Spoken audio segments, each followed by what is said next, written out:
Hello.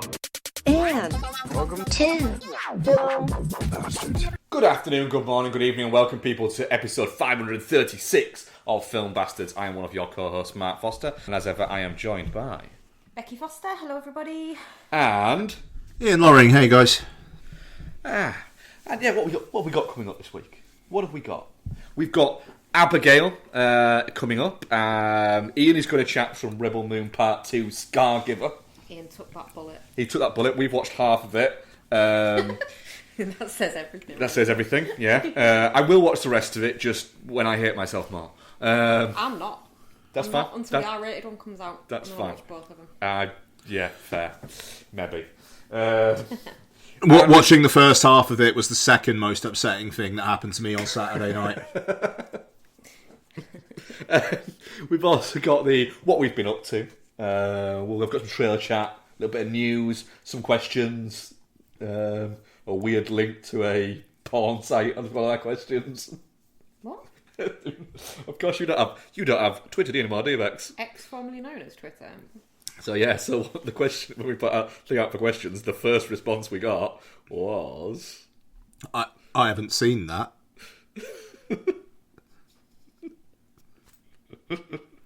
What was it, Mark? It's just a picture of a lady in her underwear with link in bio written across it from a account that has one follower, and it's not us. So till about that, I just put, I look forward to this question being raised on the show. Thanks, Elon. I mean, at some point, there's going to be a film called Link in Bio, isn't there? Probably. Mm-hmm. Yeah. And it's going to be one of those, like, fucking desktop films. I like them though. Yeah, it's going to be one where some fucking guy clicks on a link in bio and then it takes him into, and just takes him into a dangerous fucking, The dark web. Yeah, and he ends up fucking accidentally watching somebody getting murdered or something like that. Yeah. So that's what we've got. What was that weird one that we watched that's like it started off with someone killing a cat on a video and then it escalated from there and it was people. One of a sequel or something. What? Yeah, it set up to the cat killing somebody, didn't it? And then it and gradually... it was like how many likes It gets. they die quicker or something. Yeah. Can't remember what film it is. I can't remember that. Yeah. But it is a film that we watched. It is a film. I didn't imagine it then. No, you didn't. Actually, I know the same one. Not like you with Afro Samurai. Fuck, Afro Samurai's real. Yeah, Afro Samurai is real, to be fair. Yeah, just because that dickhead in HMV didn't know it was real. Not on anything. Actually, I think it's on Crunchyroll. I mean, we've got it on DVD upstairs. DVD. Yes, Ian, what's been happening in the old movie news this week? I'll tell you what. Before that, I'll just address what might be the elephant in the room for some listeners. Just to let people know, the first most upsetting thing that happened to me on Saturday. I can't believe I said that. Sorry, it just came out. My mum passed away on Saturday night, Sunday morning. And I just wanted to say thank you to the listeners who reached out. They know who they are. To just say, offer condolences, and if I needed anything and whatnot, it's lovely. And or people might be a little bit surprised that I'm kind of like back on doing the show already. Things move extremely fast in Spain when people pass away. And within 48 hours, she'd been cremated. So, there's, you don't get much time out there. So I flew back. Donna and Lottie didn't come with me. I hadn't seen them for 5 days, and I just wanted to get back to normal. I mean, bless Mark and Becky, I've just basically talked at them for about 20-25 minutes before we started recording, and I'm not going to say anything more about it on the show, but just thank you to those who did reach out, and it just after watching that all happen over the course of a few days, a bit of normality was what I needed. So, hence me being back on the show relatively quickly and whatnot. So, yeah. Okay, so in terms of movie news, Tarantino has blinked and dropped The Movie Critic as his final project in Bunny Ears. Yeah. Quentin, mate, just fucking drop it.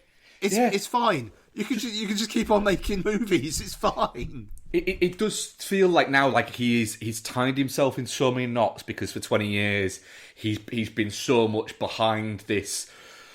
I'm only going to make 10 films. I don't want to be making films into my 60s. You are now in your 60s, I believe. Oh, is it? Yeah, 61. He's 61. So, and he's not going to start making his next film this year. So he's going to be in his early 60s. So he's probably going to be 63, 64 by the time his next film gets released. Just decide. Just go for it, mate. Just do it. Just. Do you know what? Make your Kill Bill 3. Yeah. Make The Movie Critic. Make your space horror movie.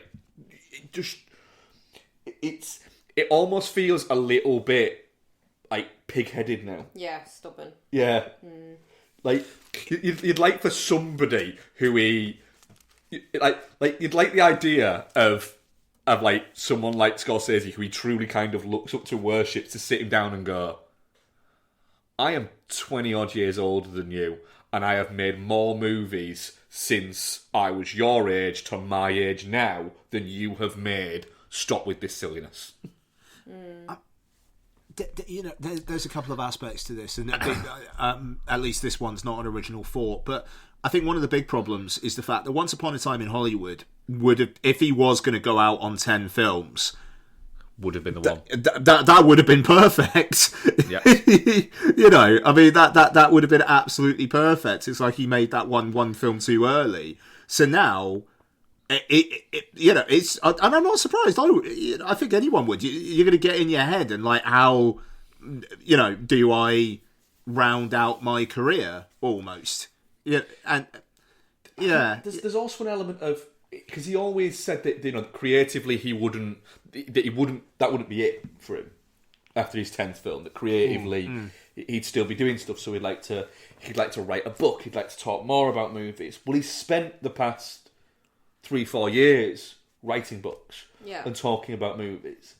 So is there an element of him going, hang on a minute, maybe I can kind of do both these? Yeah. There's an element of, I don't know, there's just, like you say, if you're announcing and you've been announcing that this is it, this is the final bit, there must be a bit of a worry of going, well, once I start filming, and then once the editing process is done, basically once I start filming this film, the countdown's on, and within 8 months, that's it. And there's an element of... Do you reckon that's why he's kind of putting it off and been doing other things in the meantime? There must be subconsciously, there must be a thing that is just... You want to get it so perfect. But the problem is, you can't... He's never been a reach perfection filmmaker. No. He's always been I'm going to make a film that I would like to watch. He's always said that. I make films that I would like to watch. Yeah, but the longer he doesn't make that 10th movie, the longer he's not making them anymore. That's it. And there must be an element of that little bit of fear to it. And he's always said that he never wanted to... He didn't want to be an old filmmaker because in his mind, with the exception of a handful of filmmakers... once filmmakers go beyond a certain age, they kind of lose their verve. Well, he's kind of already beyond that age when he started saying it. Yeah. That he was talking about. So, yeah, there very much is. He's sat in a corner right now going, shit, why have I painted all of this room apart from this bit? Yeah. I mean, this is the thing. I mean, like you say, to your point, it's like Scorsese is still making a lot of films. Ridley Scott, like, don't get me wrong, his films aren't exactly bangers. Every now and then he comes out with something, You know, and the early word on Gladiator 2 seems to be pretty positive, so that's exciting. But I get it. With Tarantino, it's about legacy. Ridley Scott probably gives zero fucks about legacy. I don't know. I mean, like, if Tarantino's final film is mid, that's not going to take away from what Tarantino means to the film world. That's it. It's. I mean, there's somebody put out a theory and said, is he going to cheat? I reckon it's And is he going to do Kill Bill 3? Yeah, and so it doesn't count. And say, that doesn't count. And then do another one. Just as a little bit of safe ground of, well, no, let me just get this out of my system now. You know. But going back to that, you know, Scorsese apparently now is going to do the Jesus film that he's doing. And then the Sinatra biopic back to back. Yeah. Because apparently he thinks that will be easier.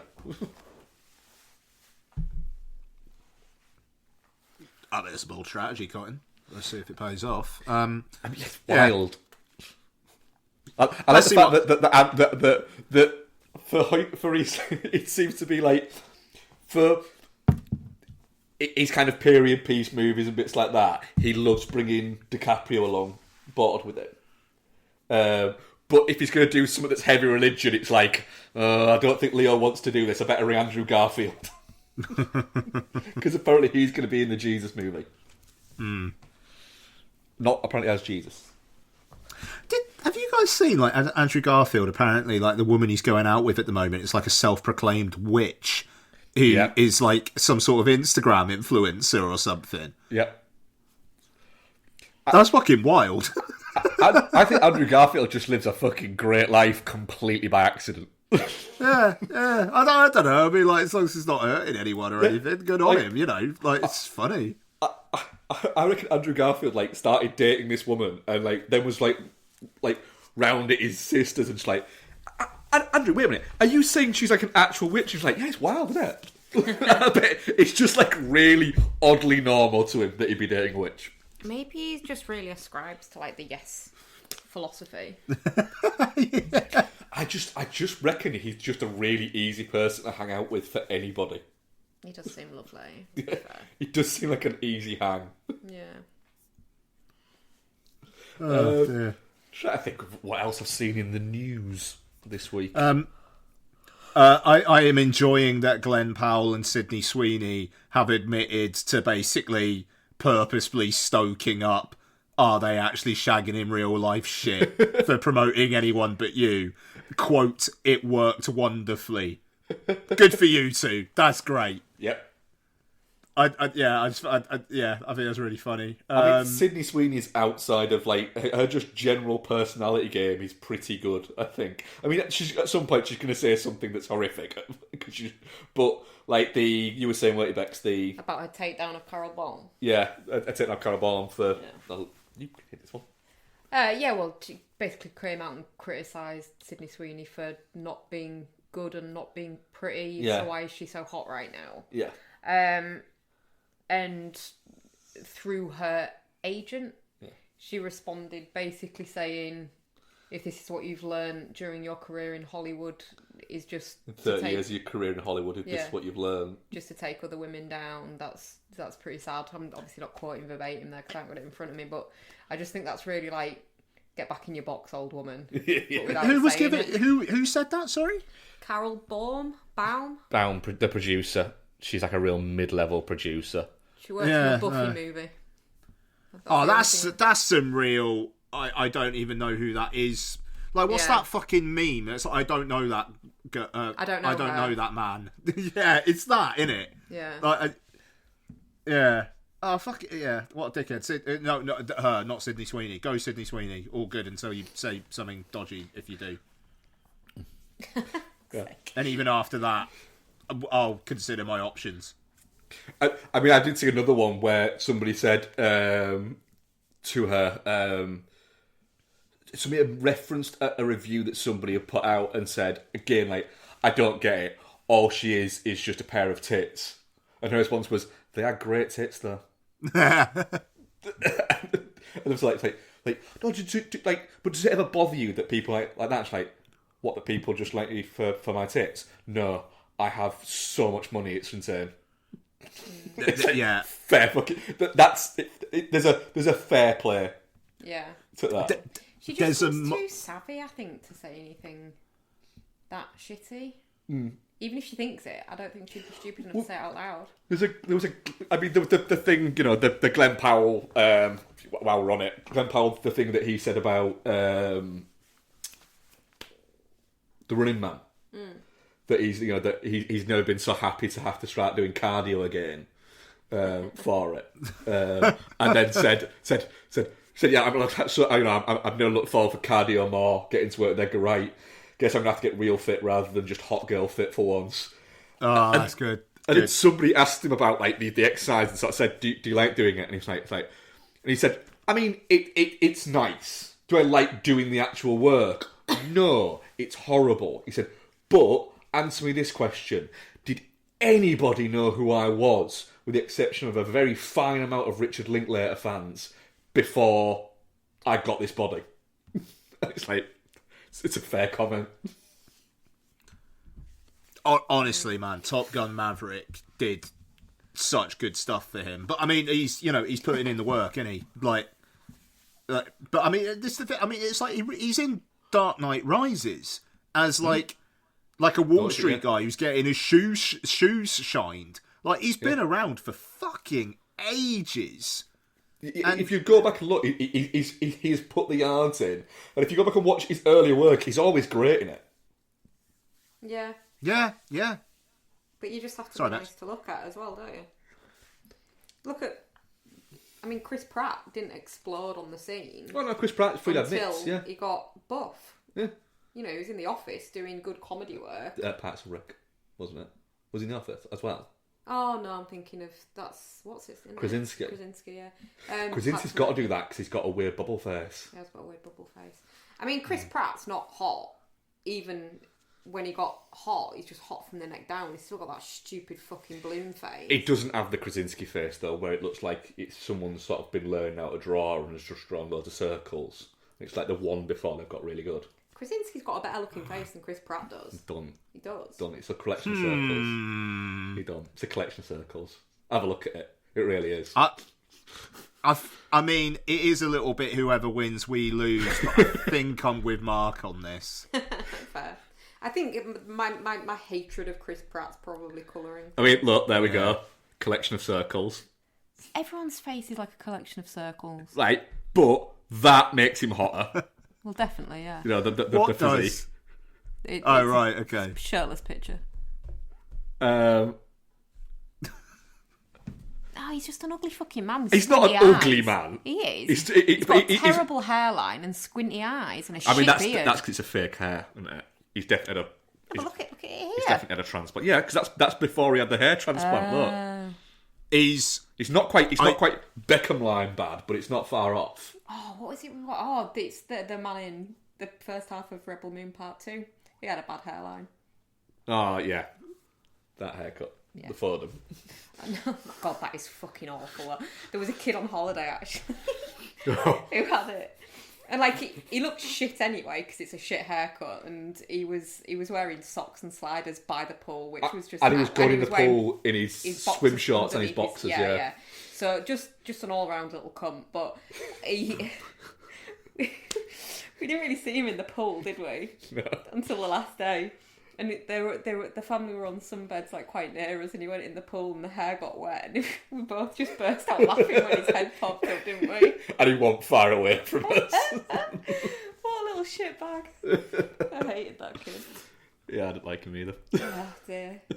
some weird like Friar Tuck cosplay, the Phil Foden haircut, isn't it? That's what this kid had. It was honestly before he jumped in the pool. It wasn't. It was bad, but it wasn't that bad. But when he got out, it was a full blown like fucking. It just came up, and I just fucking burst out laughing.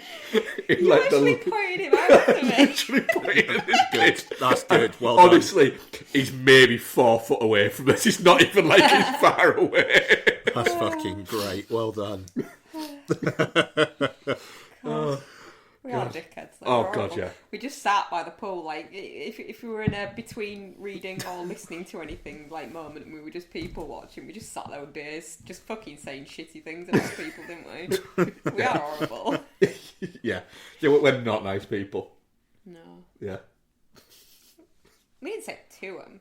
I mean, that kid probably knew we were laughing. Oh, at he him, did. but we were more subtle than that in general. I mean, I did get into an argument about where somebody tried to insult me, and I went, "That's great." So a guy, mild tangent here. This has been one of these in a while. Sorry. So I was wearing like a Oh, I'm enjoying this. Go on. what people would describe as a shit shirt, wasn't I? But it's just a shirt to me. Yeah. So it was like a flowery shirt, wasn't it? There. Yeah. And listeners who have never seen me, I quite heavily tattooed, aren't I? Yes. And I have them on my neck and my hands and bits like that. And so I walked by this guy who was with a girl, and there was quite a group of them, wasn't there? And as I was walking by, he said to the girl, but very loudly so I could hear, "Oh, look, it's Post Malone's retarded brother." Huh. I was like, what was that again? It's like, oh, nothing. It's like, no, what did you say, mate? It's like, just saying, you're like Post Malone's retarded brother. It's like, I mean, I'll take that. That was a pretty fucking good one, that. I will take that. I'm going to go back upstairs, have a drink, have fun in your eternal life in the friend zone with this girl. and then walked off. Did he say anything? He was like, what? I was like, mate, you're fucking pushing along just in that friend zone, which she was just fucking wetting herself. Yeah. Really? Yeah. Yeah. And then about 3 or 4 times later on in the holiday, as he walked past me in this group, always near this girl, I was just humming to myself, friend zone. So yeah, maybe I'm a little bit of a dick. Yeah. Anyway, sorry. But yeah, mild How did we get onto tangent. that? I mean, like, to be fair, if he's like apropos of nothing, saying, "Oh, look, there's Post Malone's retarded bro," I kind of feel like, yeah, I think anything's fucking fair game. Yeah, he opened himself to a world of Yeah. of just mockery for the rest of the time. Yeah. There. Yeah. Hopefully he's learnt a lesson. It was one of the little rich kids, wasn't it? Oh yeah. And they've probably just gone their entire lives being able to say shitty things about people Without anyone eventually. unsubtly, make people feel like shit about themselves, and never get anyone say anything back. It might give him pause next time. Well, to be fair, later on the holiday, he was like waving at me and saying, "You're right, mate," but not like in a dick way. Just like, "Yeah, man," I was like, "Yeah, mate." Yeah, dear. So yeah, maybe. No, teaching experience, fair play. Yeah. Also, don't try and insult someone who can't be insulted. You've got a thick skin with all the insults the cat throws at you. I do indeed, yeah. Little fucking prick, just eyeballing me right now. Look at him. Oh, it's so fluffy though. He's very fluffy, yeah. Right, trailers. I think we can go to trailers now, can't we? We can Glenn Powell along to trailers. I mean, that's a segue, innit? Yeah, fucking wonderful that. Hitman, want it? I want it. When can I have it? You can have it the end of May in cinemas, and then 7th of July in Yeah, 7th of June. June, sorry. It comes out the day before we go away to Italy, and it's the day Furiosa comes out. Oof. So I'm fucked. Yeah. Is that 7th? Yeah. So will you be watching it in Italy then? I don't.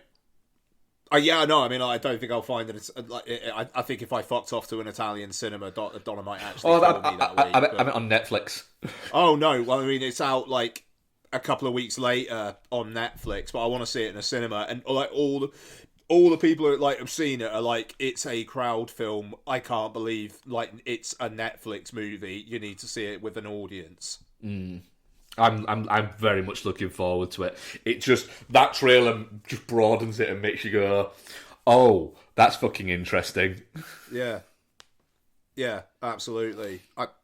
He's fucking exciting, is Glenn Powell. The fact I think he produced it and he co-wrote it with Linklater, that's hell yeah. Yeah, he seems like he's going to take the chance that he's got. I mean, between this and Twisters, man, it's a good summer for him. Well, that's it. This is going to be like the fun little indie movie that he's going to do. And then Twisters, I think Twisters could be the one that turns him into a fucking megastar. That's there. That's, yeah. So there's Hitman. What else have we got going on trailers-wise? So it's a trailer for Netflix's Atlas, their Memorial Day blockbuster with J-Lo. Yeah. Don't you think she looks really fucking tired in it? I mean, like she's agreed to do it. She started doing it and gone, this isn't as much fun as doing Dunkin' Donuts adverts with Ben. Yeah, I don't know. I mean, like I do get slightly get a sense with J-Lo. It's like she's reading out all this dialogue and then like it's like they call cut and she's like, I've got no fucking idea what I just said there. Yeah. And that's not a criticism of her. It's just like, I don't know. It's just like, what's J-Lo doing sci-fi films for? Like, do other things you actually want to do. It feels like she's lost a bet. It does a little bit. It feels a little bit like fucking Ben was high and she was like, they've sent me the script, this thing, Atlas, and he's explained it and he's gone, do it. Yeah, do it. Go for it. And then she's like said like weeks later, I'm off to go and start filming this film. And he's gone, what are you talking about? Yeah. They've gone off and he's just rang up and he's gone, Matt, fucking hell, I've told her to do this. What is it? I don't remember. I was so baked. So fucking baked. And she's going to make it. It's going to be bad. It's funny as well because as you guys know, I travel the Reddit world. And there's a lot of people annoyed on Reddit about the fact that it looks like it's going to turn out to be a pro AI film. And the creator got a little bit of shit for that last year, but it kind of feels like it's escalating. And I don't know, it's just a bit. Yeah, look, AI is coming for a lot of people in the creative industry's jobs and whatnot, but. I don't think this is a fucking psyop by Netflix to make people feel more comfortable about AI. Yeah, I mean, that's the thing you keep getting, and it is a thing. I get it, but there are a lot more people outside of the creative industries that are going to lose their jobs because of AI than within the creative industry, and it does go back to that thing of we were told for years that AI would be doing all of this work so people could go away and be able to be more creative. And what it turns out is we're going to be the fucking schlubs and AI is out there making paintings and writing fucking films and songs. Yeah, I mean, like the thing is, this film does look like it could be written by AI as well. And, literally, did AI write this? Yeah, so I don't know, just. Well, I mean, obviously we'll talk about Rebel Moon later on, but like fucking, I'm so fucking done with films that just are entirely shot on green screens. It's deadening, is what it is. Yeah, it is. Blink Twice doesn't look like it was shot on green screen. Nope, formerly titled Pussy Island. Yeah, great cast, intriguing premise. Kind of looks like Zoe Kravitz doing Jordan Peele light. Interesting that she's just not cast herself. She's cast a partner in it, but fuck it, why Who's not? Who's her partner? Channing Tatum. Oh, Chan. Yeah. Is he upgraded? Yeah, they've been together for a while. I think I don't really pay much attention to what Channing Tatum's doing. I don't really like Channing Tatum. That's right, because him and Momoa are like besties now, aren't they? Yeah. Yeah. That's good. So Blink Twice. I think it looks fun. Looks fun. Looks good. Looks intriguing. It does look intriguing. Yeah. I like that Kyle MacLachlan seems to be leaning into his creepy older guy era. Well, yeah, he had. Oh no. What? No, I won't say what I was going to say because it's still relatively newly out. What film? It's not a film. Oh no, it's not. Is it? The thing. But yeah, he's good at it. Yeah, he is. But the thing is, he had that thing. He had fresh-faced all-American boy in the 80s, and then in the 90s he had Sleaze Man. he had it was either me or James Spader. Nice. And then didn't do as much in the 90s. Now he's just playing, just like slightly offbeat. All the guys. I think there is an awkward age for male actors, though. It's not the same as for women where they can do it to a certain point and then they're just playing mums or grandmas. But with men, there is there's a bit in the middle where I think it's difficult. Where before it they're fine, after it they're fine, and they're not just playing dads and granddads. They're playing autonomous male roles. But there is a gap. And I think he's just it's a hump you've got to get up, because I think Hugh Grant had it a little bit as well. Yeah, that's a good shout. I mean, McLaughlin, I feel, kind of was sustained in the late 90s, early 90s by Sex and the City. Yeah. And because that's where Donna knows him from. Yeah, he became very much a TV actor. I didn't even know he was in Sex and the City. Yeah, that makes me a bit Sex and the City was a fun show. He's like a weird little dirty little freak or something as well, if I remember correctly. Fair. He's very good in Sex and the City, actually. What else have we got trailer wise? I'm disgusted that fucking film Tarot doesn't come out for another 4 weeks, because I'm fucking sick of seeing the trailer. Okay, so that's an interesting one. It's popped up on my Odeon listings. It's coming out a week Friday, despite the fact that on the poster that is by the listing, it says May 10th. But yeah, I think they've pulled it forward. Oh, thank Christ. I really hope so, because I really don't want to be that to be something that I see around my birthday. Well, Becky, I thought for sure you and I would probably watch this and review it. Yeah, no, I'll watch it. It just looks, the characters just look so fucking generic. I'm already bored of it, and I've only watched the trailer. It's going to be shit. Oh yeah, 100%. But at the same time, I don't know. I kind of feel like it's been a while since we've had one of these Sony Screen Gems going to be shit horrors. Yeah. and I'm kind of intrigued to watch it with an audience of 15-year-olds now and see how they react to it. Or whether they're just on their phones the entire time. Who knows? But yeah, I'll be watching it. I mean, don't get me wrong, The Fall Guy will be prioritised next week. Mm-hmm. But I'll give Tarot a go. Transformers 1. What do we think? I haven't seen this. You have. I showed you all on holiday.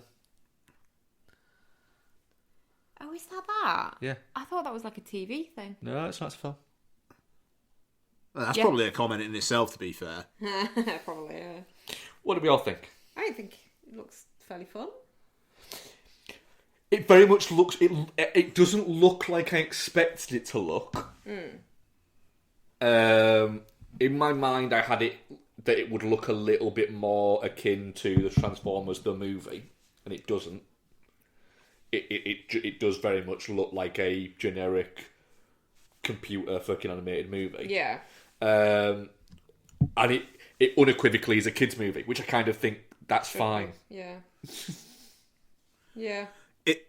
It is going to make so much money. And again, on the old Reddit, people very annoyed by it. See, and it's just having to point out, it's not for you. It's not for you. You like Transformers in the 80s. Do you know what? It's 40 years after that now. So if you still think Transformers 1 is directly for you and you're not happy about it, I don't know, maybe that says you've grown.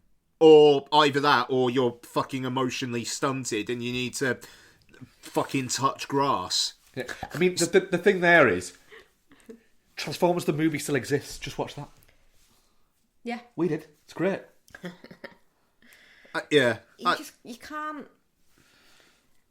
people are just too gatekeepy. Just let people have their thing. Let people enjoy the iteration of it that they most enjoy. I'm not looking forward to the new Crow movie, but the original will still exist. People didn't like the original. The comics still exist. Just enjoy what you enjoy. The thing is, with something like Transformers or Teenage Mutant Ninja Turtles and bits like that, for these things to have a longevity and for these things to still exist, you need to grab new audiences. Yeah, they need to adapt over time. For instance, the kids now, being honest, some of them, if you put 100 kids in front of Transformers the movie, 30 of them might dig it.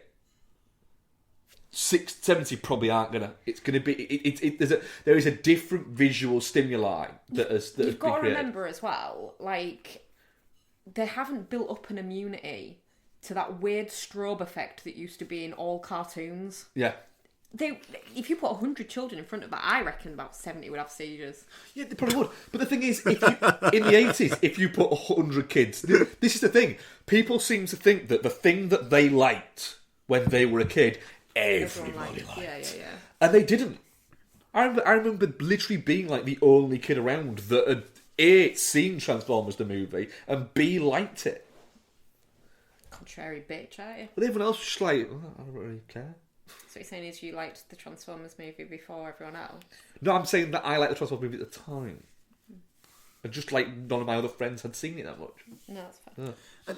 You know what? The Michael Bay one is 17 years old, the first one. Yep. It's fucking 17 years old. That the core audience for this were not born when that came out. And that's okay. That's okay. Yeah, and also, it might... Who knows? It might be good. TMNT Mutant Mayhem fucking slapped. Fucking slaps. And, you know, so... who knows? Who knows? And Brian Tyree Henry getting paid again. Good for him. You know, Sorry. There's almost as many years between Transformers the movie and Transformers the Shia LaBeouf one as there is between that and now.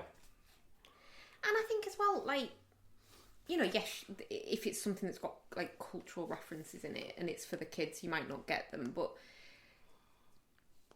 just enjoy it. Like, I think there's a stubbornness with some adults that they can't, I'm not going to watch that, it's just for kids. So? Then don't watch it. Fucking, alright, don't watch it, but also you might enjoy it. Don't watch it. Mutant Mayhem's for kids. Go out and pretend you like playing fucking golf then, you weirdo. Fucking golf, man. What else have we got? What else have we got going on? Is it just the big one? Did we talk about Trap? We didn't talk about Trap, no. We didn't talk about Trap. No. So, I knew... like what was going to happen in this trailer from the Big Picture podcast. I am very intrigued how that landed with you guys. I was like, oh, this feels a little bit kind of Snake Eyesy, sudden deathy, all set in like a stadium. And like it's like, how can he fucking get out? Bits like that. I'm down with that. Yeah, well, it starts off as a trailer for one thing, and then you're like, oh god, this is going to be... Everyone's going to be trapped in there with this bad guy, and then the police are going to be trying to get him, but it's not. It's like... It's a whole other thing. I think it looks really good. I'm interested in the idea of a M. Night Shyamalan movie that isn't about anything paranormal or anything like that. That is just a little bit of that's a proper thriller. Yeah. There's a proper, like, one night, one location. Probably, there's a possibility this could be one of those ones where it's real time. I think it is. It does. It looks like it is going to be. If you're going to do that and have it set like that, why wouldn't you set it as real time? Yeah. But and I think it's quite long because of that as well. Like, I believe it's well over 2 hours.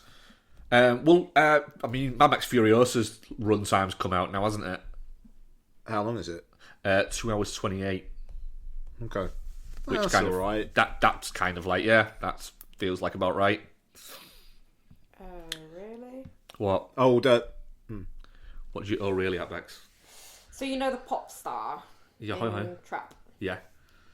It's his daughter, by the looks of it.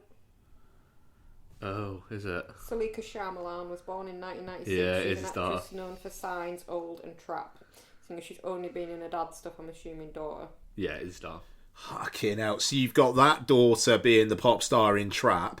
You've got the other daughter directing The Watchers that also had a new trailer this week. And Nepo I don't know. babies, woo! I know, Watchers looks alright. I know. It looks okay. Come on. Yeah, I mean, Nepo baby shit 100%. But, you know, I mean, if it's good, I suppose, but we'll see. Yeah, definitely. Right, Deadpool and Wolverine. Ian, they stole your catchphrase, Yeah. mate. They stole your catchphrase. What, let's fucking go? Let's fucking go. No, well, I know. I mean, like, I was in a lift with Ryan Reynolds about a year ago, so I'm not surprised. Yeah. Genuinely, that was the first thing that I thought after this trailer finish. Was like, wait, they've stolen Ian's catchphrase. I don't know. I don't think it was mine. Is it bad that when you first said I that, literally though, associate that with you, so I am that's going to bat for you on this one. is it bad that when you first said, oh, wonder what Ian's going to say about them stealing his catchphrase, and they'd literally just said, let's fucking go on the thing, my brain went, when did they say bobbins? I mean, yeah, if they'd come up with bobbins in that would have been fucking weird. Uncle Vin told him about it. That's it would be the only explanation. I mean, I don't know. I mean, it looks like a Deadpool movie. It looks like it could be quite fun. I do feel like it's going to make an awful lot of money, and that's going to just inspire the wrong lessons.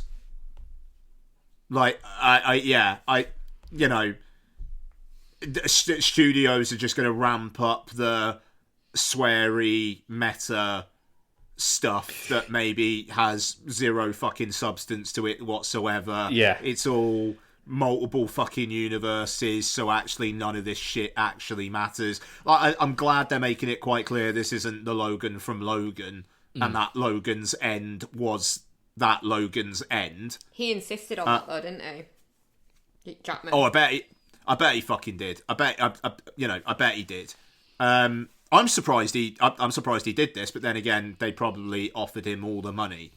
Well, his condition for doing it was that Logan had to still be canon. Yeah.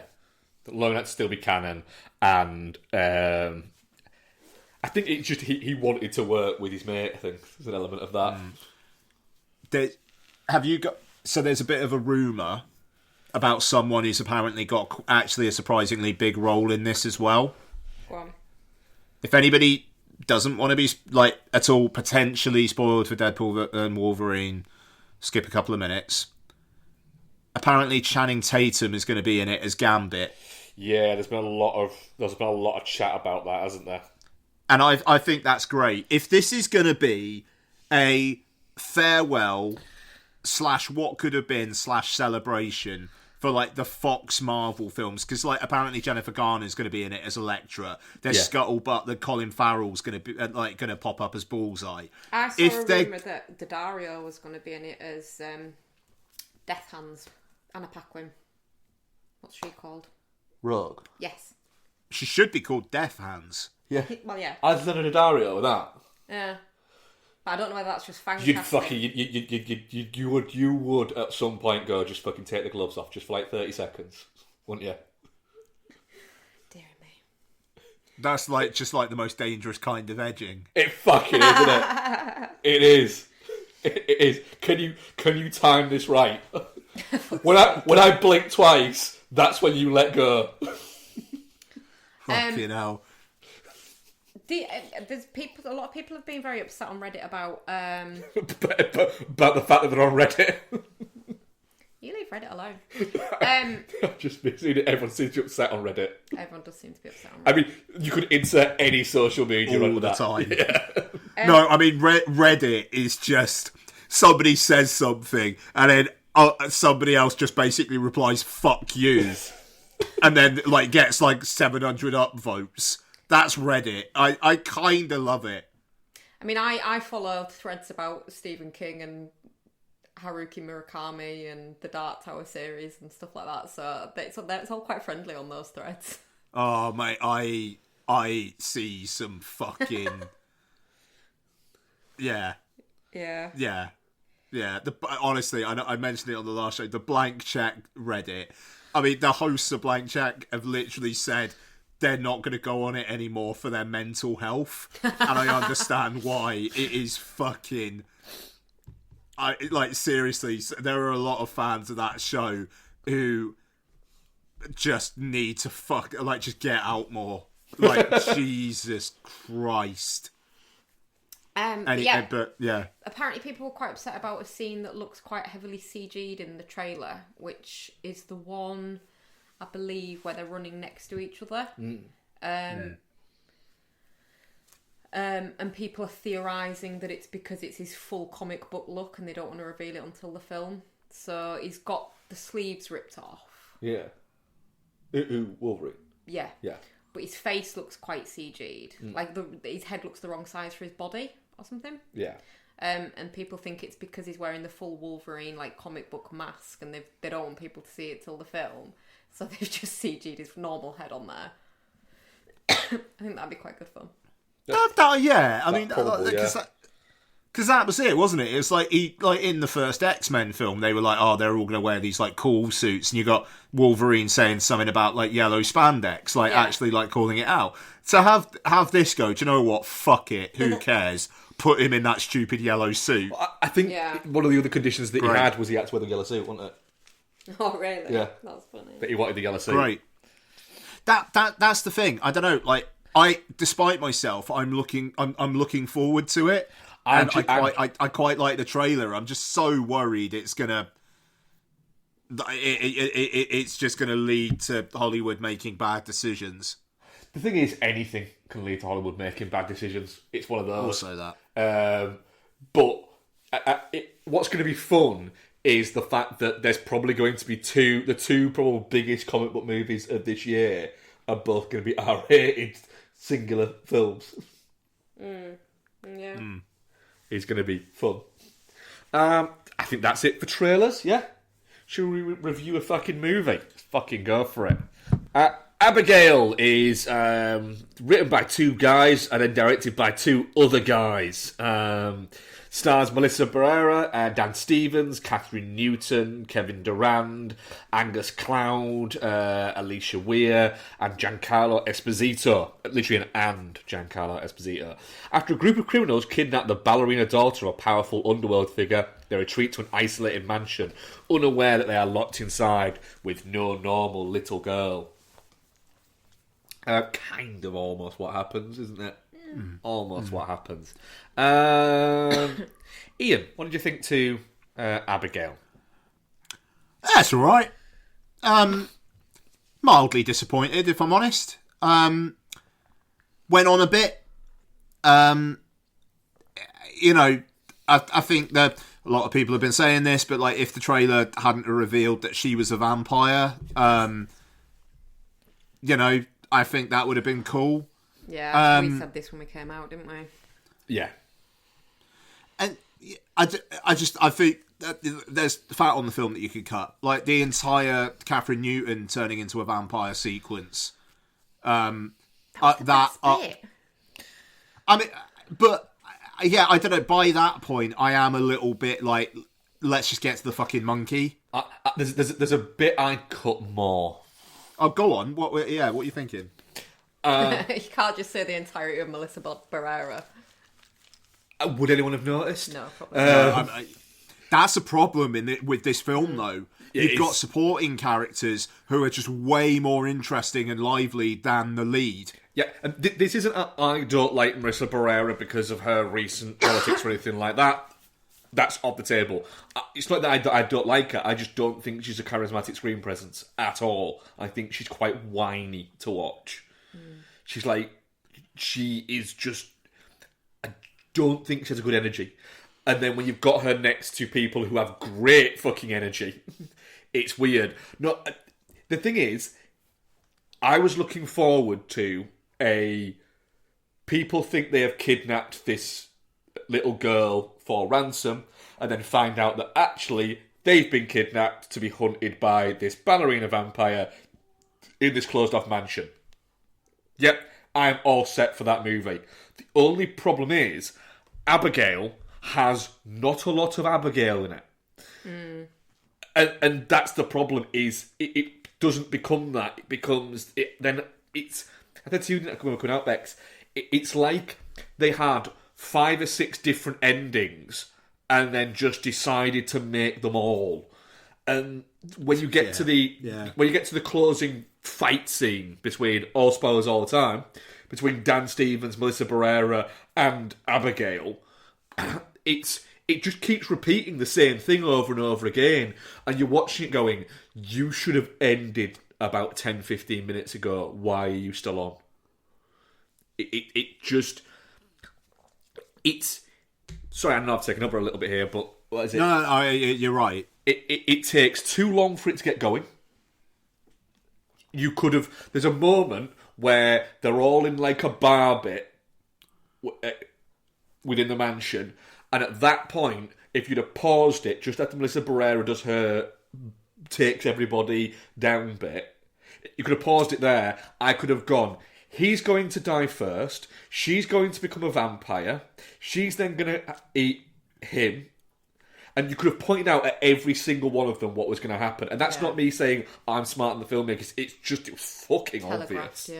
Yeah. And then, there's not enough Abigail in it. There isn't. It's more about them infighting and looking for Abigail than it is about her hunting them or anything like that. It has its positives. I think some of the imagery is really good. Some of the comedy is really good. I think Catherine Newton and Dan Stevens fucking steal it. I think you can throw Kevin Durand in there as well. Oh, yeah, no, he's lovely. Kevin Durand was my MVP. I thought he was really funny. But Dan Stevens gets the best line about the onions. Sorry. Yeah, that's brilliant, that bit. But their interplay, Dan Stevens and Catherine Newton's interplay, was really good. But yeah, I could just listen to Kevin Durand say Quebecois on repeat over and over again. He definitely was having a lot of fun with that character. I was reading the trivia and it says he's never used his actual real accent in a film before. But yeah, I have a lot of criticisms of it.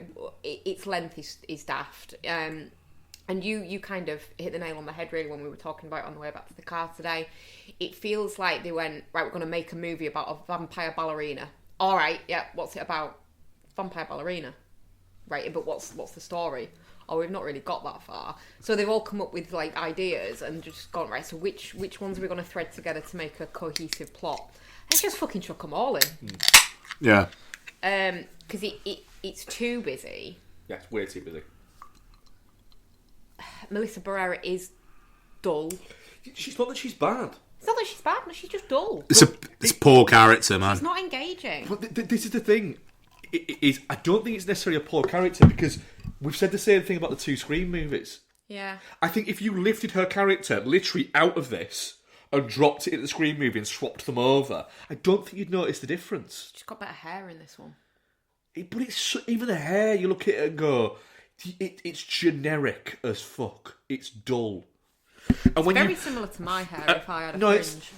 But it's not. It does look a little bit like it's a bit Lego girl hair. There. And when you put her in a film with Catherine Newton, who is incredibly charismatic doing this kind of thing. She's the current queen of comedy horror industry. Yeah, and you know, a lot of actors the marionette dance thing, the human marionette dance bit there. A lot of actors would have been like, I'm not sure about this. She just fucking goes for it and throws herself into it, and you're watching it going, look, this is just fucking cool to look at. I don't know. There were just kind of weird niggly things for me as well. Like towards the end, where it's like Melissa Barrera is pretending to be puppeted by him, and then Abigail's like, it takes years to learn all the cool shit. And it's like, he's doing a pretty good job, mind. Like, he's flying about all over the place, and he can punch the shit out of people, you know. And then also, Dracula rocks up at the end. Yeah. in a big, who's it going to be? Oh, it's Matthew Good. Yeah. Yay, I suppose. But then he's like, I came just when, like, I came when you needed me. It was like, nah, mate. Like, to be fair, if things had actually played out, she'd be dead. Yeah. And he's not a menacing guy, is he? No. I honestly, this is a bit of a swing and a miss. Like, it's all right, it's fine, but you know, this is the film that that team said they weren't going to do the next screen for. So it is a little bit of their, like, okay, we've got some real cachet now. Now what are we going to do? And it's just a 3.5 out of 5 mainstream horror movie. Yeah, that's got its moments. This almost feels a little bit like the movie that they would have made before they went on to make Scream movies. I'm not saying the Scream movies were that great either, but it's just a bit like, is this it? Is this all you've got? It feels but like Ready or Not was better. Yeah. Sorry, I was going to say, it feels like they've pitched it on basically a mock-up picture of a little girl ballerina leaping around covered in blood, and that's all they've had is imagery. Because even that gets boring. Because they do it too much.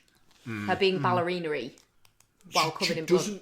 The thing is, it threatens at points to go batshit, but then never does go batshit. It does once. Catherine Newton. Yeah, but it goes interesting, fun. But like, there's so much you could have done with it. Like the bit with the she's flying, she's flying, is great. But then she shouldn't do it again after that. That would have been interesting. But there's not enough Abigail in the Abigail movie. And it's going to become a problem if this movie does well and they try and make a sequel. It's nah. It's not doing great, is it? No.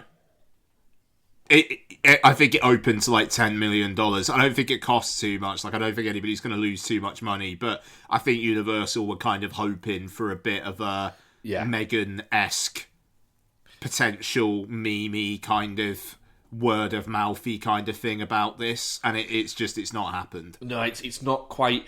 I think it's a little bit. I don't think it's biting enough for. It's not camp enough either. What horror's been, yeah, and it's not camp enough. It sits in the middle ground there. Dan Stevens is kind of like going hammy and like appropriately so. Well, that's what I was going to say. The problem I think with that element of it is you've got some actors/actresses that know what film they're supposed to be in, and then some that think it's more serious than it is. Like the three standouts that we mention are all quite caricature-y and hammy, but to the appropriate level, and everyone else is quite serious, like the like ex-marine guy or whatever he's supposed to be. I mean, he only lasts like 5 minutes anyway, doesn't he? But yeah, and he's given nothing to do. I mean, I do enjoy the fact that Kevin Durant's character keeps calling him Mr. Wriggles. And nobody references it or corrects him at any point. It was Wrinkles, he kept saying. Isn't it Rickles? Because it's Don Rickles. It's supposed to be Rickles, but he keeps getting it wrong. He keeps calling him Mr. It's Wriggles. Is it Wriggles? For sure it's Wriggles, yeah. He keeps calling him Mr. Wriggles instead. Yeah. And just nobody corrects him. Yeah. I think at one point Dan Stevens turns around and looks at him with like a crocked face and almost like facial acting says, "No, I'm not going to bother." Yeah. But yeah, it's. I think Swing and a Miss is right. It's just not quite there. It is a bit disappointing. But it's fun enough that it's not shit. But it's not. I wish it was. I wish it was quarter of an hour shorter. And it was a little bit more focused towards the end. And you didn't need Matthew Good turning up. No. Even if you are going to have him turn up as Dracula, at least make him look cool, not just a bit weird. Yeah, in a fucking, what was it, like a velvet turtleneck he was wearing? Yeah, it's like, he came in and he was just a bit creepy. He was just a bit like, he wasn't threatening, it was a bit like... It was a bit more Nosferatu than Dracula, wasn't it? Yeah. There is one thing that annoyed me, and the film tries to address it so that it can get away with it. But at the same time, if you're dealing with an established classic monster, you have to sort of adhere to a certain element of the law. L-O-R-E, not L-A-W, obviously. But it does address it with what's the name? Sammy's comment of are you asking True Blood and Rise, Twilight? What kind of vampires are we talking about? Because there are common elements. Yeah. And it's like none of them really apply. Sunlight and stakes. There's like a whole thing about vampires can't drink other vampires' blood because it's dead blood and it'll kill them. Whereas this they can. Yeah. Whereas in this they can. Garlic's out the window, but then it's out the window in a few of them. So I mean, but then you do get the funny line of like Ian says the onions. It's good. Fucking onions. Yeah. It has redeeming points. It does. But I think overall it's a bit of a miss. But I'm definitely not shitting it. Yeah. Yeah. Because it's not shit. I will watch this again. Yeah. One night I will happily, when it's on probably fucking now or something like that, I'll happily watch it again. But I was a little bit disappointed. Yeah, same. When this is on Sky Cinema, it kind of feels like one I could watch with Don. I think she'd get a kick out of it. And there's easy enough to get a kick out of and enjoy and laugh and have a bit of a laugh about. Yes. Yeah. For sure. Yeah, I like how over the top they go with the vampire deaths and them just fucking exploding. Yeah, I mean, the blowing up is great. Yeah, it is good. That's a fun one. So much blood. Yep. I mean, our audience poll, Definite Shit 57%, Touching Cloth 29%, and Geostorm 14%. Ian. Hi. Have you watched much this week? Yeah, got a few things. I watched the Jump Street films. Nice. Yeah, absolutely. First time in a while. I mean, the 21 Jump Street holds up and holds up well. It's now 12 years old, which is kind of wild. But it's one of the best comedies of that decade. Yeah, man. It's just consistently funny from start to finish. The second one, the meta stuff is great. And the Channing Tatum being very entertained at the fact that Jonah Hill fucked Ice Cube's daughter is... It's the bit where he's going to his face, and he's like next to him going, to that face, yeah. And he looks round at him and goes, yep, that's the face, to that face.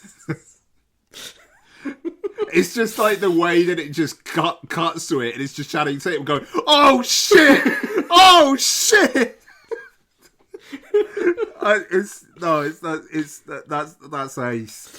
There's also a great line that I think nobody ever gets in it. Of the I thought we had Kate Blanchett. Oh god, yeah. But again, like that kind of meta, like knowing kind of stuff, like the way that towards the end the action sequence is like they don't have the budget anymore, so it's like they're driving through. Like one of the campus buildings, you just hear all the noise in there, and then they drive out of it. Like it's good. It's clever stuff. There's maybe a few more misses in 22 than there are 21. You mean Gillian Bell? And I don't know, her thing with Jonah Hill, where it's like, are we gonna kiss or are we gonna fuck? And Jonah Hill's just like, no, I've got no interest in that whatsoever. Then she just keeps on. I think that's actually not bad. But her just like dryly saying mean things about Jonah Hill gets old pretty quickly. Yeah. Also, the whole we're doing the same plot again thing, and then Wyatt Russell and his mate just turn out to be complete red herrings. I don't know. Like, they build up the Wyatt Russell character quite a lot for then towards the end, Channing Tatum to just be like, oh, all we're going to talk about is working out. Okay, I'm out. Like, that actually ends quite quickly. But yet it's built up quite a bit. So, yeah, I don't think it's as well formed as 21, but it's maybe got higher highs. Yeah, there's a few bigger laughs, but there's less of the laughs. Yeah, I mean, honestly, the Schmidt fuck the captain's daughter, like that. It's great. It's great. I mean, and it's just like get Dakota Johnson's in the first one as well. No, she's got some nice lines as well. Like every time she comes up, like they've busted another like drug ring in a school and she's in a different costume. That's pretty good. But again, just the Ice Cube bit. Sorry, just like the way he's like, you high-fived him. And actually, when Ice Cube is like at the campus and kind of realises, and he like has a freak out at the buffet table, it's actually pretty good as well. I'd forgotten about that bit. But yeah. Anyway, Jump Street film's great. Along similar lines in terms of comedy, I randomly watched South Park Bigger, Longer, and Uncut. How does this hold up? I mean, I still think it's really, really funny, but there is some stuff in there that is really dodgy. Just like it's one bit where it's like, you said the F word, and Cartman just goes, Jew?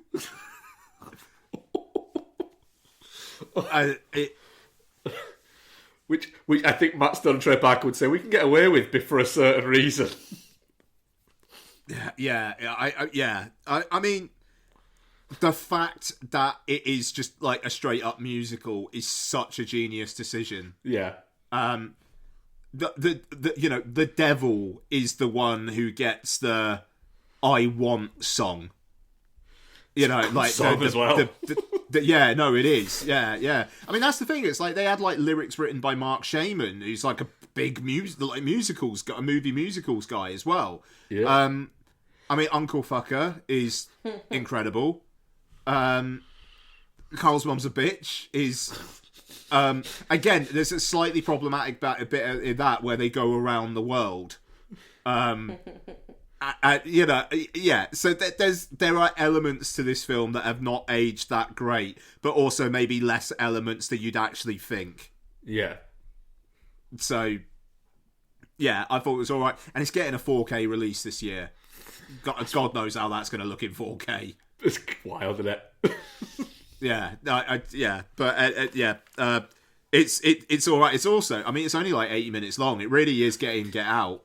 They knew how. One thing I think you've got to give them, they know how long they can hold their audience for, and then they get the fuck out. Yeah, for sure. Yeah, good movie. Just Saddam Hussein being a horny little bitch as well, and the voice that they have for him is fucking great. Right, okay. So also watched The Peacemaker. That's a different. That's going from one swing to another. Yeah, no, isn't it though? I'd never actually seen The Peacemaker. So this is George Clooney, Nicole Kidman thriller from '97, which was like the big announcement film for DreamWorks. Yeah. It was this, and I think maybe The Prince of Egypt for like their animation division. Oh god, yeah. It's a little bit of a they don't make them like this anymore. Where at the time, I think the reaction was pretty tepid. But I think people would eat it up with a spoon now. Oh, is it worth going back to look at that? Because I've hovered over it quite a bit recently. I thought it was all right. 7 out of 10. I'll take that. Yeah, that's all right. I think Clooney as just this like army general who's just really sweary and like just kind of like gets the job done in the way that he wants. That's not really a role that you see Clooney actually do all that much, and I quite enjoyed that. And yeah, like it's got production value. It does look expensive, and the plot for what it's worth. I mean, it is perfectly engaging. It's just a solidly entertaining Hollywood couple of hours. I think it's all right. Nice. Yeah. And yeah, I mean, like, just Clooney and Kidman, like, they kind of just, like, elevate the material. Yeah, I thought it was good. Do you know what's not good? Go on. Rollerball. Fuck you.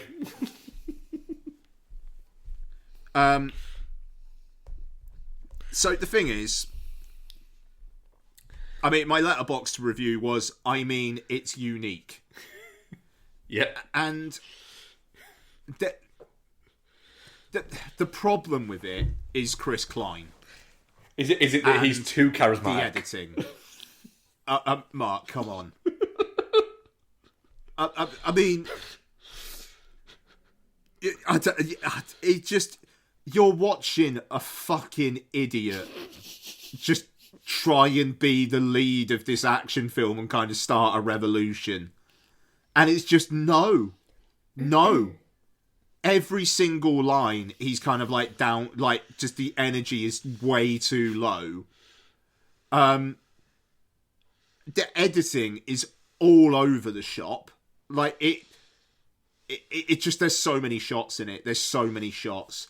The night vision sequence, I will say, is a batshit idea. Yep. That I think actually works quite well.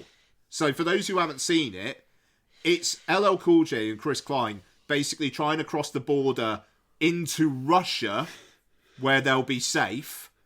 And it's filmed entirely in night vision.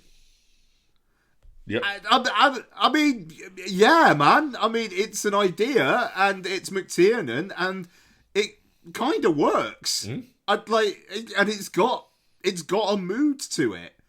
And I you know, I'll say that the way, like the kind of the comments on commercialism and whatnot, I think are interesting. Where like you've got commentators just reading sponsorship ads over like really violent shit.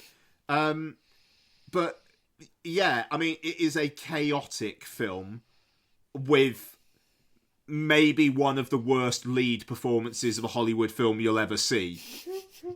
I mean, so I watched it because Blank Check did it this week, and they were quoting a review of someone at the time who said, "Never have I seen an actor walk into a room unconvincingly before." It's such an odd. He's such an odd screen presence. Is Chris Klein? He's just. You almost feel like if you paused a movie that he was in, literally he'd turn around in it and go, "I don't know why I'm here," from like a pause screen. I'm just gonna, so off the back of this, and there is a YouTube video, every one of Chris Klein's lines in Street Fighter: The Legend of Chun-Li. I'm gonna play it now. Gangland homicide? I love this job. Call me Nash. New Year's come early? Yeah, Last Supper. And he serves them their own heads. You just inherited a big problem. Get used to it. Your new roommates. There's just this one coming up. The last 3 years of my life chasing around an organization called Shadow Out. Those bodies piled up in the harbor. They were the heads of the ruling crime families of Bangkok, correct? Uh-huh, right? And now they're all Come on. dead except for one. Do it. His name's Bison. Here we go. I've tracked him through 11 major cities on 4 continents and never come close, not once. This guy walks through the raindrops. And then he... Right. So the fact that he's tracked him in like 11 cities across 4 continents and hasn't got close once. Mate, that seems like you're shit at your job. Yeah, stop telling people you're shit. But then he walks through the raindrops. And the thing is, he's doing this all with this just really intense look on his face. And I've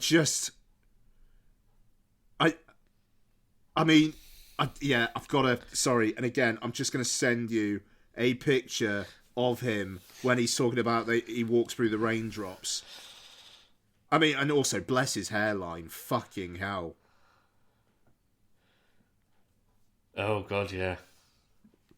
Like but yeah, I mean, Rollerball.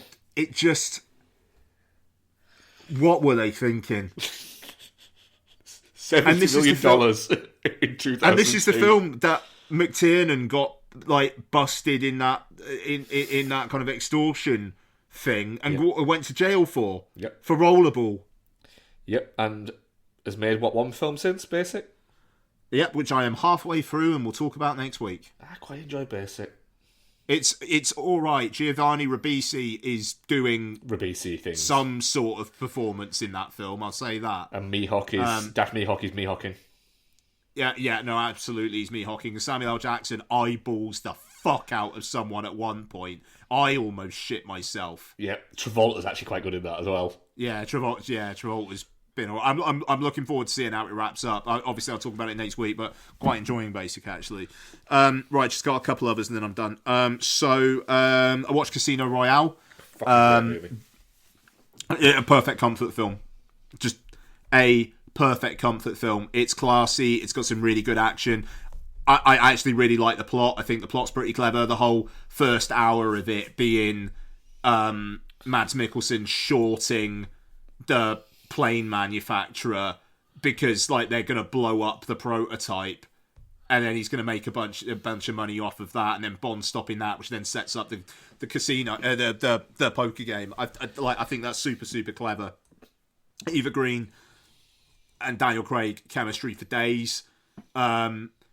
It feels like both a modern for the time Bond, but also one that has a just classical Bond quality to it as well. I mean, No Time to Die has got some On Her Majesty's Secret Service vibes.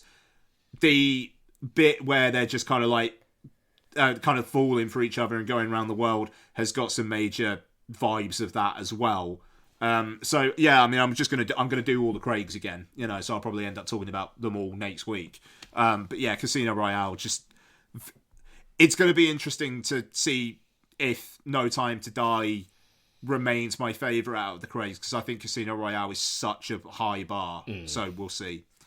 And then lastly, Rebel Moon Part 2, The Scargiver.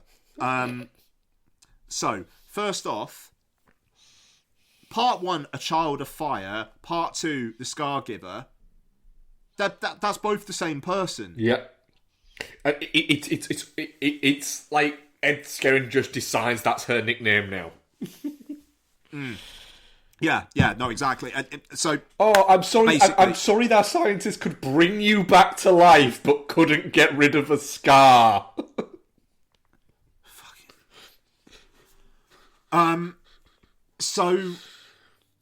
Yeah. There's a lot of slow-mo wheat chopping. So yeah, we commented on this because this was we watched past this point. They've got like a fucking hover vehicle to transport the wheat, but they're cutting it with hand scythes. Yep. They don't have a harvester. And then also... No. Spaceships. Or a baler. But no baler, no combine. Fucking ridiculous. You got to see them make the effort, though, haven't you? That's the thing. They've all got to be up early to make the effort and work as a community. Yeah. It's an emergency. We need to get this done. We will reconvene in 12 hours. Just sat down. It's not raining. It's getting dark though now. This film is bullshit. How these two parts aren't one film, I don't know. This should just be the third act of a film. Yep. Like, straight up. Obviously, you guys haven't seen it all, and all spoilers all the time. It's just like, guess what? Ed Skrein gets killed again. It does not surprise me. You know what I mean? It's just like, after all of that, of like, okay, he's coming back, and now what? Is he going to be like even harder than before? Not particularly. Kind of feels like the fight they had at the end of the first one, except again.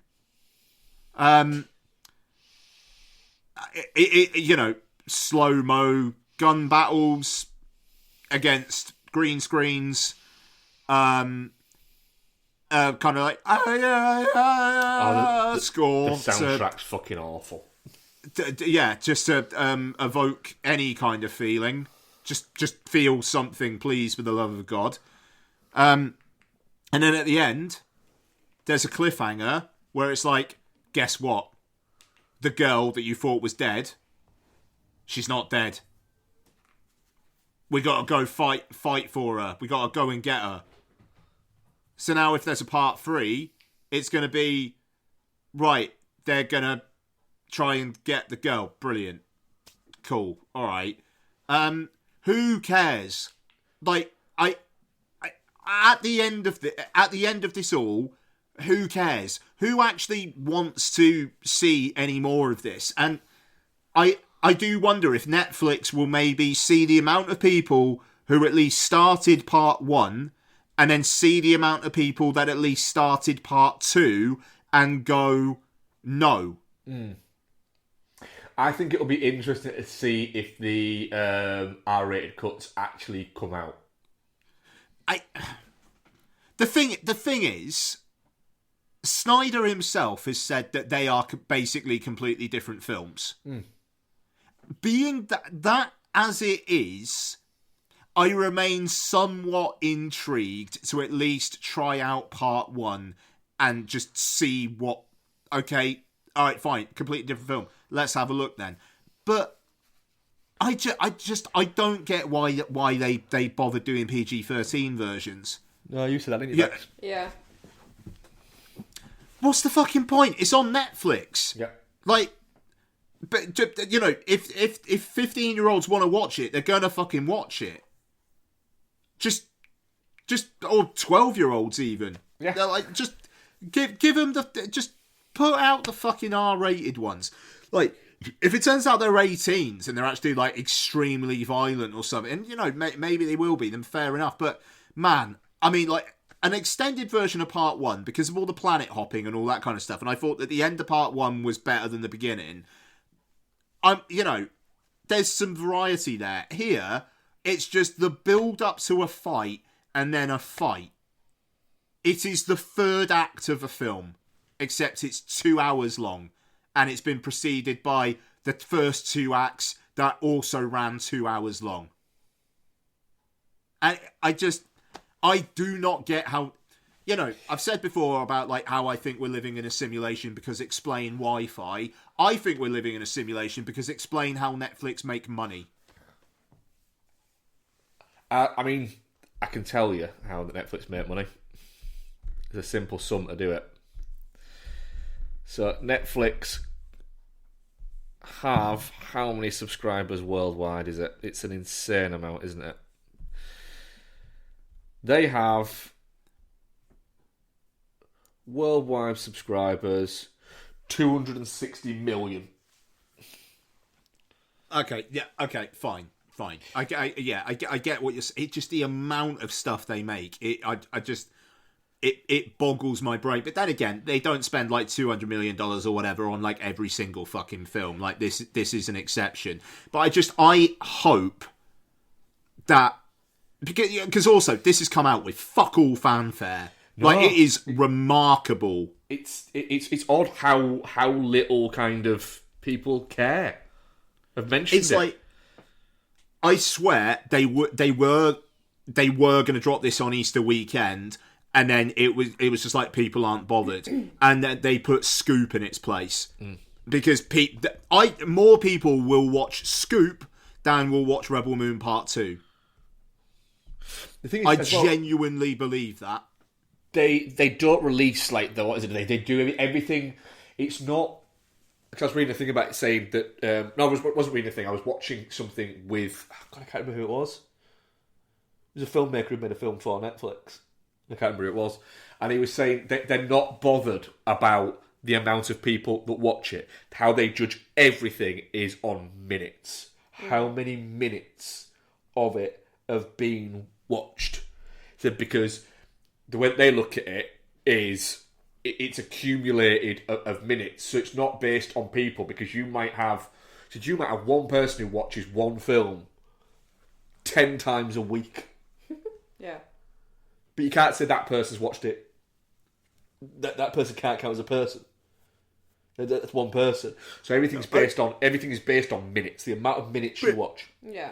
Even then, like Rebel Moon Part 1, it must have had less minutes than they thought it was going to, and then Part 2, like as a result of that, would have even less. Again, I am convinced the fact that this has come out 2 weeks after Easter, when this was their big Christmas movie, Part 1, the fact that it feels like it's been dumped. It does feel like it's been dumped, yeah. And just, who cares about this world? I'd like, honestly, after this, I mean, like, if you could name a single fucking character other than, I don't know, is she a child of fire or the Scar Giver? Well, Bex, you turned at me at one point, didn't you, and said, what's that guy's name? And I was like, I wouldn't be able to tell you anyone's fucking name. No. And I'm not a Snyder hater either. No. You know what I mean? Even though, again, like, his last project, Army of the Dead, and then they did that kind of like spin-off one, Army of Thieves, and there's been nothing since then. Apparently, and now he's back to that now. Yeah, he's saying that he wants to go back to it. He's gonna go back to it. Is it? Yeah. Okay. Fine. Yeah. Yeah. I don't know, but Zack Snyder's Justice League fucked. You know. So that's the thing. Like I say, I'm not a hater, but it's just, man, the fact that this was like originally his start, like what he wanted to do as his Star Wars film. God, am I glad they fucking said no to that. That was a bullet dodged. It's just they've even got lightsaber-like things in this. Like these flamey coloured swords. Like, you may as well call them flame sabers. And it's just like, no. The thing is, these guys, the Rebel Moon, the first one, hasn't cracked Netflix's top 10 biggest most watched Netflix movies. You know, the Mother, the JLo one, has had more people watch it. There you go.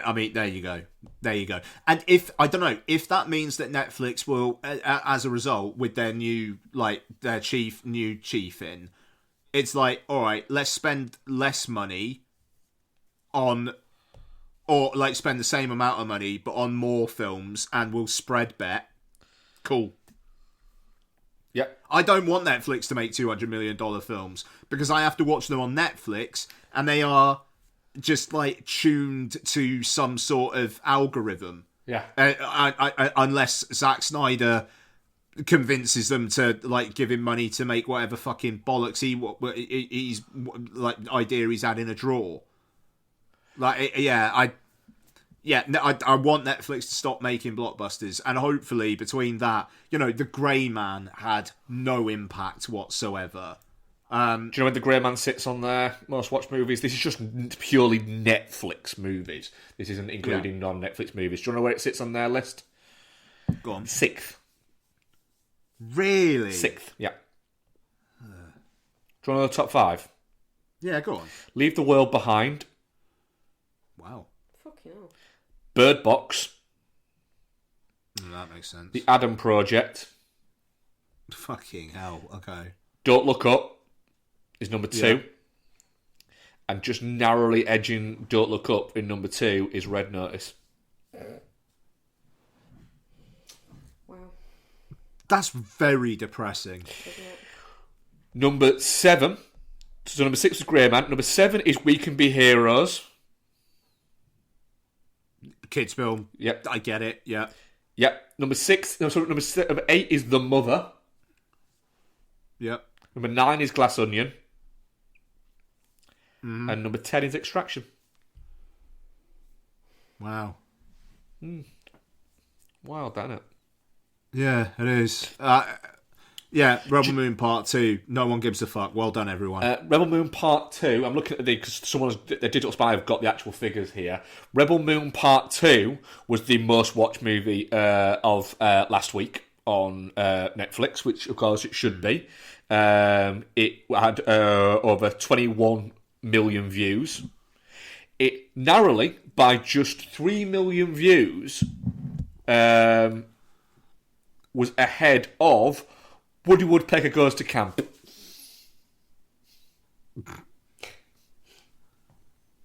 Good stuff. Fair. I think I might have finished Woody Woodpecker Goes to Camp before I will finish Rebel Moon Part 2 The Skygiver. Hey, look, if those director's cuts come out, maybe I'll give a crack. Give part 1 a crack. At the same time, I kind of hope Netflix are like, no, you can't have any more money to fucking finish the CG. We're done. Yeah. We'll see. Maybe Snyder had it in his contract or something. Yeah, probably. Yeah. That's me. What are you up to, Bex?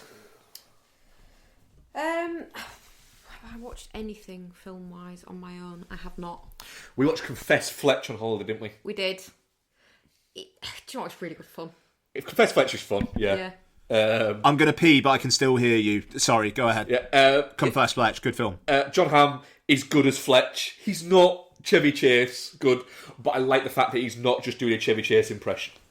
Yeah, he's very much doing a exaggerated John Hamm. Yeah, he is. Marsha Gay Harden as a horny gold digger. Yeah. Is fun. Kyle MacLachlan as a Germaverse. germaphobe, dodgy art dealer who really likes EDM.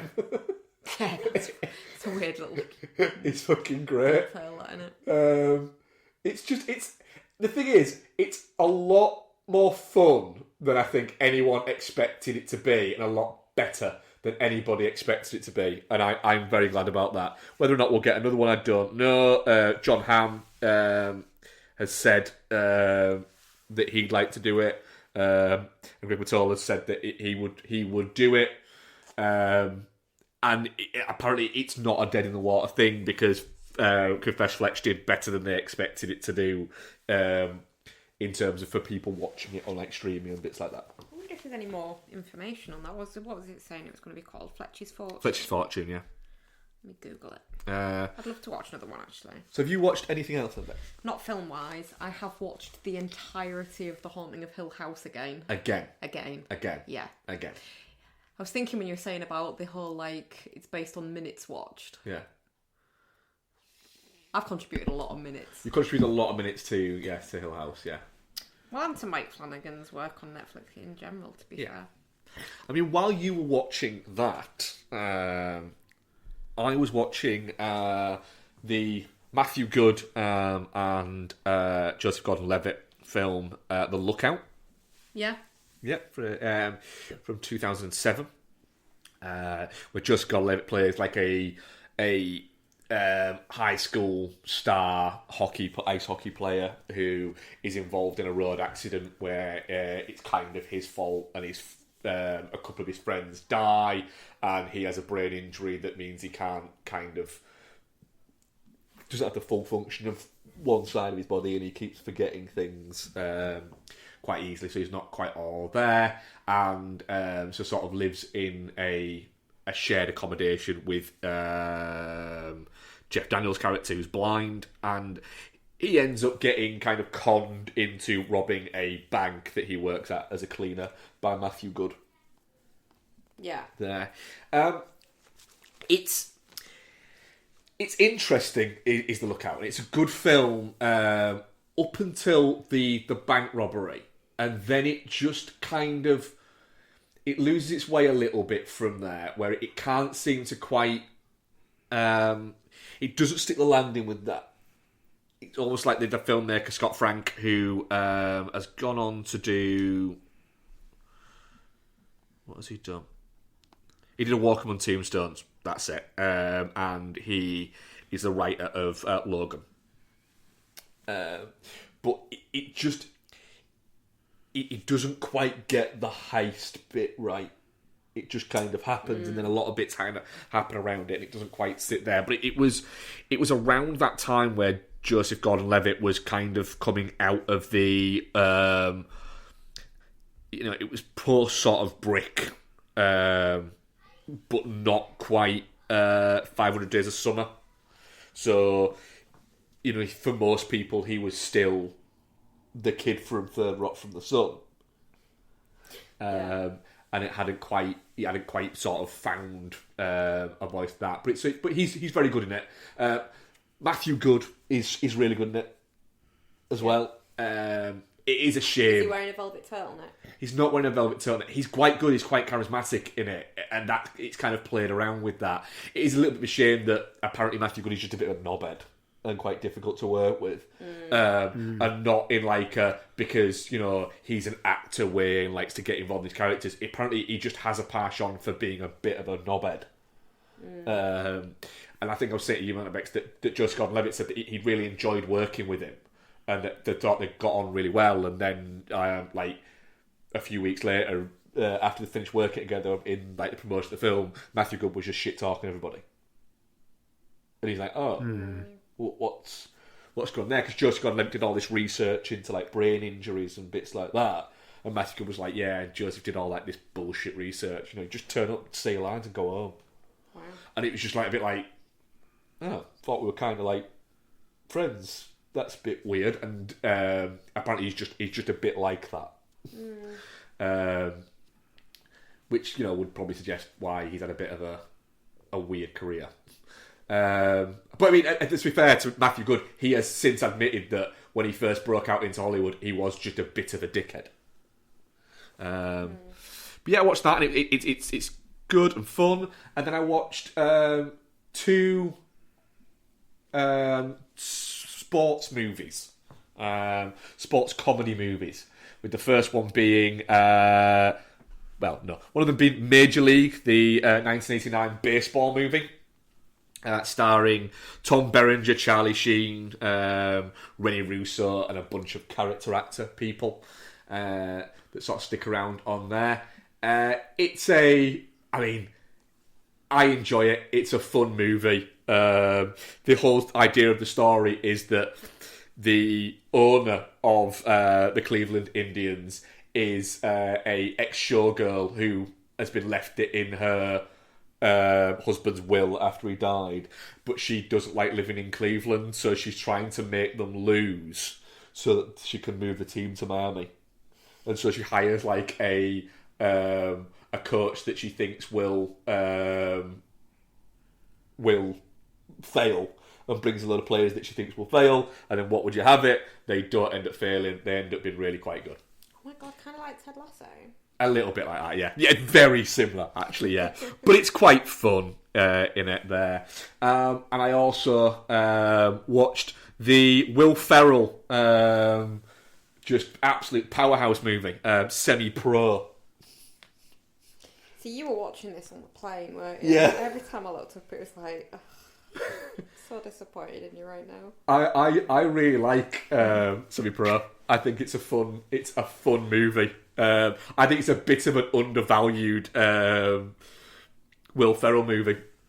Love Me Sexy is a great song. Oh god, you played me this. I did play You Love Me Sexy. It's a great song. It's actually a fairly sweet movie as well, which is really weird for a movie that is about what it's about. But yeah, I had a good time rewatching Semi-Pro. People should give it a go. It's just there's just some great fun Will Ferrell-y bits within it. Like him telling Jackie Earle Haley, who's like a hippie who wins like a toss throw from one end of the court to the other to win a check for $10,000, but he doesn't have $10,000 to give him, and so he just gives him this really big check. And he's like, they won't cash this check. He's like, well, if you tried to go into a bigger bank, it is a really big check. And then at the end of the movie, when it's all worked out quite well for him, he's like, he sends him like the $10,000, saying, here is the $10,000 I owe you. I'm really sorry it's so late. Actually, it's not $10,000, it's $2,200, but that's all I had. It's a good time. I enjoy silly Will Ferrell, and this is very silly. Fair. Yeah, it's fun. Nice. That's it. That's all I've watched this week. Twitter questions. We do have a couple. I'll find them. Well, so we only have one actually this week so far. I think I put it out quite late. Apologies on my end for that. So talking about that ends. Listening back to Civil War reviews this week, I've been disappointed by how many people have spent the time talking about how the film is quite different to how the trailer sold it. Are there any common things that reviewers do that annoy the absolute shit out of you?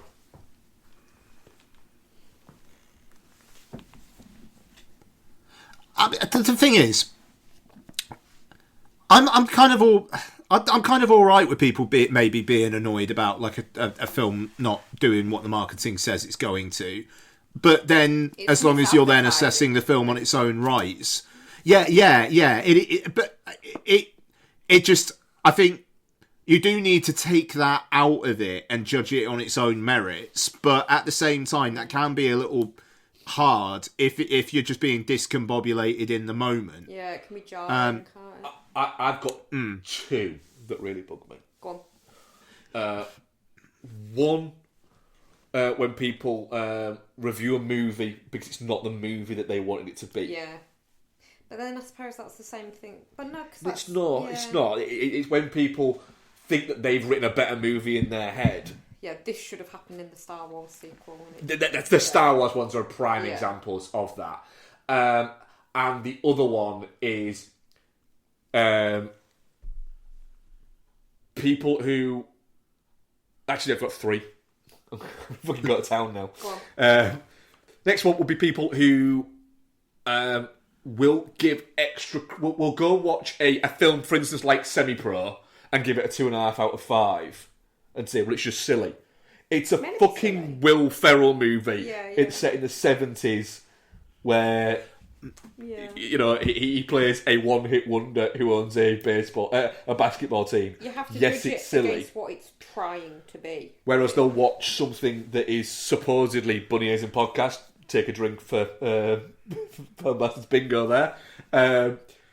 Will watch something that's supposedly really serious and give it more of a pass because they don't want to seem like they're being that they're not smart enough for it. Some things are just shit, no matter how smart they think they are. Yeah, true. And the other one, which I've now forgotten. While you're thinking of that, one that I would say is how some reviewers will like almost have a limit on their rating for a film if it's just like not a serious movie. Yeah. This is something that Noel brought up recently. So David Ehrlich has put a review up of the new Guy Ritchie film in the Ministry of Ungentlemanly Warfare, where he says, I quote, Guy Ritchie has just stumbled upon the potential for a fun cinematic universe with his frequently amusing The Ministry of Ungentlemanly Warfare, a light and swappy World War II caper, blah, blah, blah. So, frequently amusing. What does he give it? 2.5 out of 5. Yeah. So, if a film, it's judging the rating on the film's own terms as well. Like, if it's, you know, if it's not a film about a young woman dealing with emotional trauma while engaging in a tentative lesbian affair, with bisexual it could maybe writing. still be, then it feels like some reviewers will just go, all right, the maximum I will only ever give a film that doesn't fit that is a 3 out of 5. Yeah. You know, it's... Fun films can be fun. Allow fun films to be 5 out of 5s as well. I thought of my other one. And yeah, I think that's kind of... You just said better what I was meaning for my last one. Okay.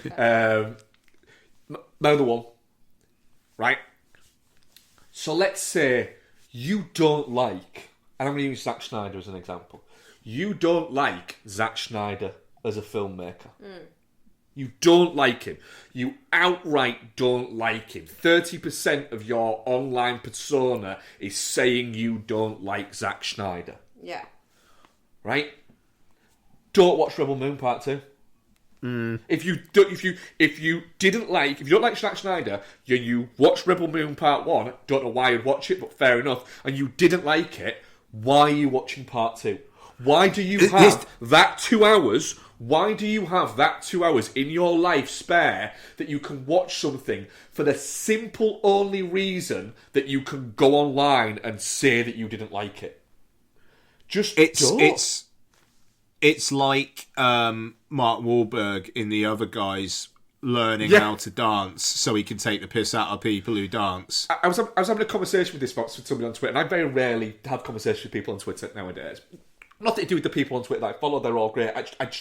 I don't have the bandwidth for engaging with it as much anymore as I used to. I phrased it of saying it's like going to a seafood restaurant, ordering a fish dish, and then going on Yelp and giving it 1 star because you're allergic to fish. Yeah. It is as daft as that. It's just don't. You don't have to. Don't. It's the idea of hate watching. And I also saw something on Twitter that I found out that I didn't know existed until this. That the Kermode and Mayo podcast have a literal thing that they put out of every week of the films that run over the weekend that you should avoid watching on TV. And it's just like, oh yeah, fuck off. Yeah.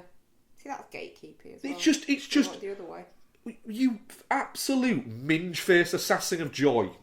Don't watch these movies if you want to be cool like us. It's just nah. I've got one, actually. I've got one. And every single one of those I'm looking at going, I bet I either like that or I bet I'd quite like that. I've got one. Go on. This movie ruined my childhood. Oh yeah. Then your childhood can't be that fucking great. The childhood version still exists, guys. Also, my one for those would be this movie ruined my childhood. So what? Because they remade My Girl, it ruined your fucking childhood. Can I ask you a question? When did you last watch it? Yeah. But that's... I mean, unless they're taking a character and treating it in a really, really disrespectful way and making it something it really shouldn't be. Like Winnie the Pooh, Blood and Honey, probably. But if you're really like super heavy keen into adulthood on Winnie the Pooh, probably don't watch a horror movie version of it. Yeah, I would say that if you've got Winnie the Pooh pajamas and you're in your 40s and still a virgin, I mean, you've got other problems. Then you're probably not going to want to watch Winnie the Pooh, Blood and Honey. Probably not. No. Oh god, that's made me remember the Disney dance show from Holiday. Mask. That's fucking terrifying. Terrifying. So, a thing that I love on Holiday, mild tangent for the end of the show, is there's it's like a family entertainment thing, isn't it? Yeah. And I fucking love them. Yeah. So, what did we have this time around? We had the terrible magician. He was poor. It was crap. The bubble show girl, who was pretty good. Oh, but she was having a hard time. Having a hard time because it was windy that night, but it was good. And then there was this Disney show which was just fucking weird. It was like The Adventures of Mickey and Goofy, Yeah. wasn't it? And it was like there wasn't any dialogue, but it was obviously meant to be like they were travelling the world. So there was obviously different Disney movies are set in different parts of the world and things like that. So they kind of incorporated some of the songs and dance styles with the movies, with the dancing and stuff like that. So it was quite cool. But for some of them, they were just in let's say regional costume. Yeah. But in some of them, they had big foam heads. Yeah. But they weren't bad. They weren't like haunting heads. They didn't look like used. They didn't look like they were 17 years old and held together with tape. They were all right, but it was still. But then I had to explain I don't understand the Pluto and Goofy thing, didn't I? To you. Yeah. Why does Goofy think it's all right for Mickey to have one of his race as a slave? Yeah, it's like a geek that he wanders around with. Yeah, as a pet. But fucking Goofy must look at it and go, hang on a minute, Mickey, mate, this ain't fucking right. But he don't. You don't. So he's complicit. He is complicit. Within it. You've got the fucking duck fucking wandering around without any pants on, but then will wear a fucking towel when he gets out of the shower. And fucking Mickey has a fucking geek as a pet. Yeah. Not right, man. Fucking Disney. It's dark. It's darker than you think. He's like what Django pretends to be in Django Unchained. Yeah. Yeah. Not right. Not right. Nope. What are we covering next week, Ian?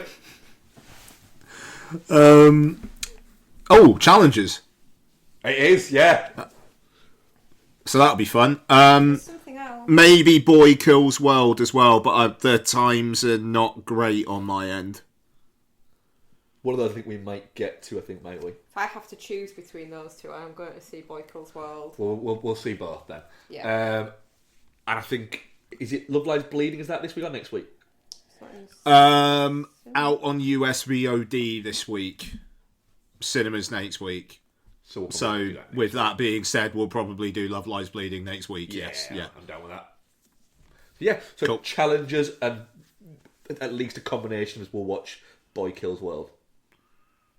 Good stuff. Yeah. I'm so fucking excited for that film. Right. Thank you very much, Rebecca. Oh, thanks, Mark. Thank you very much, Ian. Bye-bye, thank you. And thank you very much, listeners, for listening. You're beautiful. We'll see you next week. Goodbye. Bye, everyone.